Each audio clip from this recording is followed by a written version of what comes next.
Assalamualaikum warahmatullahi wabarakatuh. Nama saya Tafa Nulianti dengan NIM 1912159 akan menyampaikan materi yang berjudul Administrasi Keuangan dalam Pendidikan.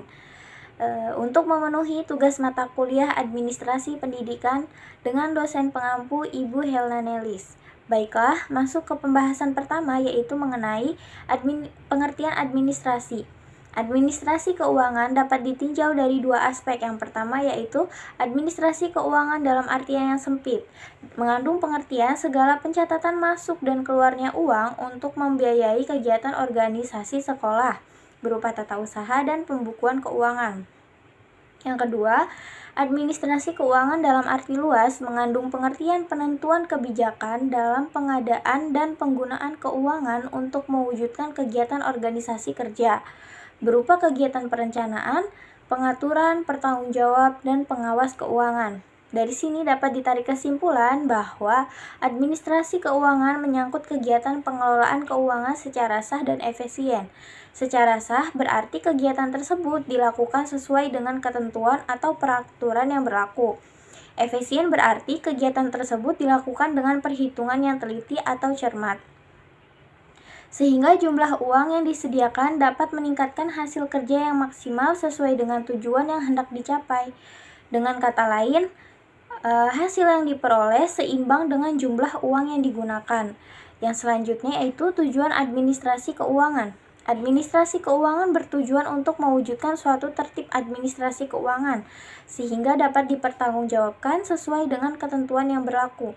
Sebagai contoh, saya mengambil dalam sebuah sekolah. Tujuan administrasi keuangan sekolah pada umumnya adalah untuk mewujudkan penyelenggaraan pendidikan yang agar dapat dilaksanakan secara efisien. Yang kedua, agar terjaminnya keberlangsungan hidup dan perkembangan sekolah.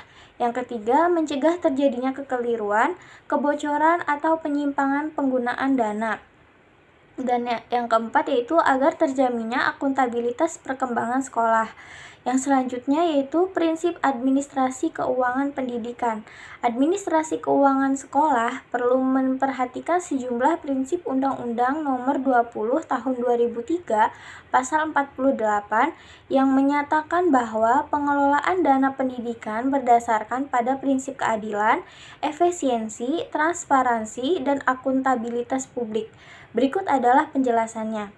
Transparansi berarti adanya keterbukaan. Transparansi di bidang manajemen berarti adanya keterbukaan dalam mengelola suatu kegiatan. Dalam lembaga pendidikan misalnya, transparansi dalam manajemen keuangan berarti adanya keterbukaan dalam manajemen keuangan lembaga pendidikan, yaitu keterbukaan sumber keuangan dan jumlahnya. Rincian penggunaan dan pertanggungjawabannya harus jelas sehingga dapat memudahkan pihak-pihak yang berkepentingan untuk mengetahuinya. Yang kedua yaitu bersifat akuntabilitas. Akuntabilitas adalah kondisi seseorang yang dinilai oleh orang lain karena kualitas performansinya dalam menyesuaikan tugas untuk mencapai tujuan yang menjadi tanggung jawabnya. Contoh akuntabilitas di dalam manajemen keuangan sekolah berarti penggunaan uang sekolah dapat dipertanggungjawabkan sesuai dengan perencanaan yang telah ditetapkan. Yang ketiga yaitu efektivitas. Garner mendefinisikan efektivitas secara rinci. Menurutnya, efektivitas tidak terhenti sampai tujuan tercapai, tetapi sampai kepada kualitas hasil yang dikaitkan dengan pencapaian visi lembaga. Manajemen keuangan dikatakan telah memenuhi prinsip efektivitas jika kegiatan yang dilakukan dapat mengatur keuangan untuk membiayai aktivitas dalam rangka mencapai tujuan lembaga yang bersangkutan sesuai dengan rencana yang telah disepakati. Yang keempat yaitu efisiensi. Efisiensi berkaitan dengan kualitas atau kegiatan. Efisiensi adalah perbandingan yang terbaik antara masukan atau input dan keluaran atau output, atau antara daya dan hasil. Daya yang dimaksud di sini adalah meliputi tenaga, waktu, pikiran, dan biaya. Pembahasan selanjutnya yaitu mengenai sumber dan manfaat keuangan sekolah. Untuk mengetahui kekuatan keuangan, tentu saja salah satu faktor yang harus diperhatikan adalah sumber dana, yang biasanya sumber dana didapat dari yaitu dari pemerintah. Biasanya dialokasikan dengan alur penganggaran rutin daftar isi kegiatan atau DIK yang diberikan bagi setiap periode tahun anggaran atau bisa disebut dengan dana rutin. Yang B yaitu dari orang tua murid atau wali murid. Pemasukan yang bersumber dari masyarakat disebut dengan iuran komite. Besaran biaya yang dikeluarkan oleh orang tua atau wali murid ditetapkan oleh kesepakatan komite sekolah. Biasanya dana komite ini meliputi dana tetap bulanan sebagai uang kontribusi yang harus dibayar oleh orang tua setiap bulan selama anaknya menjadi siswa di sebuah sekolah.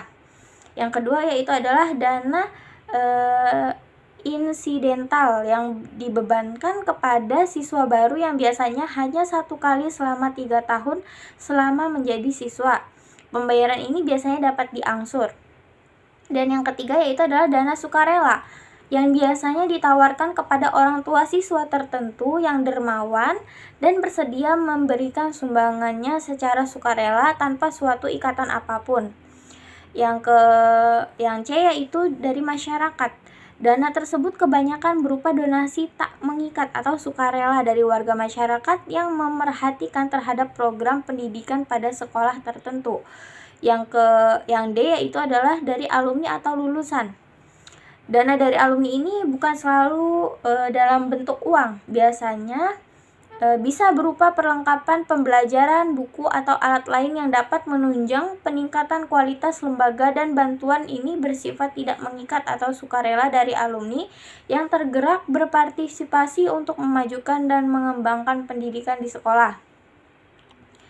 Yang E itu adalah anggaran kegiatan. Dana ini diperoleh dari siswa atau masyarakat yang mengikuti layanan program pendidikan ekstra atau ekstrakurikuler. Contohnya seperti les bahasa Inggris, pelatihan komputer, dan bidang keterampilan lainnya. Yang F yaitu adalah wirausaha lembaga pendidikan. Biasanya terdapat sekolah-sekolah yang menyelenggarakan program usaha yang bertujuan untuk menambah pemasukan. Nah, dana tersebut adalah hasil dari setiap program wirausaha yang dikelola oleh sekolah melalui tenaga karyawan sekolah ataupun para murid itu sendiri. Contohnya seperti kantin, tempat fotokopi, koperasi, event, bazar, dan lain-lain.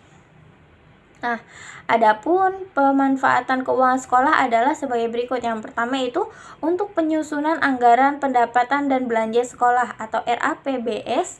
Yang kedua yaitu pelaksanaan anggaran sekolah. Yang ketiga yaitu untuk pembukuan keuangan sekolah. Yang keempat yaitu untuk pertanggungjawaban keuangan sekolah. Yang kelima untuk pemantauan keuangan sekolah. Yang keenam yaitu penilaian kinerja manajemen keuangan sekolah. Yang ketujuh kegiatan operasional, yaitu kegiatan dengan menggunakan alat atau tanpa alat yang berkaitan dengan proses belajar mengajar, baik dalam maupun di luar kelas.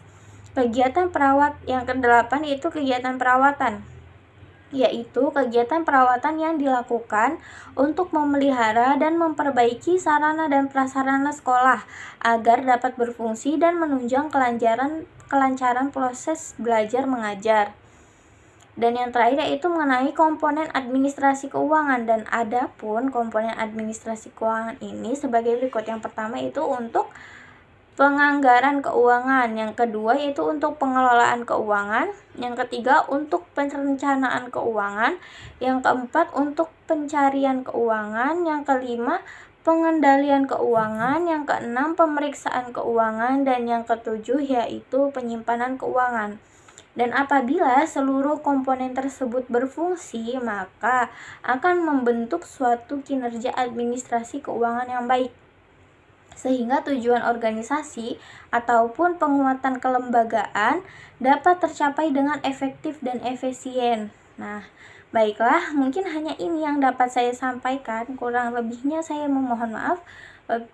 Wassalamualaikum warahmatullahi wabarakatuh.